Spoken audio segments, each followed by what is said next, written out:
Sa mga breadwinner, mas masaya sila kapag yung pera nila nagamit nila sa pamilya nila Yes po. kaysa sa sarili nila. Pag nakikita po masaya sila, parang yun na rin po yung reward. Yun yung ang reward. pinakamasaya. Opo. Mas masaya yun kaysa bumili ng sapatos para sa sarili mo.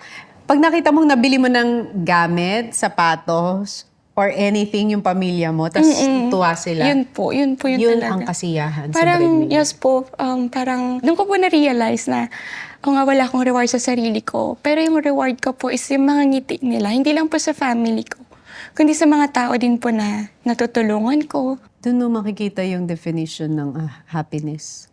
Yun ang real happiness. Yes. When you make someone happy. Exactly, yun po.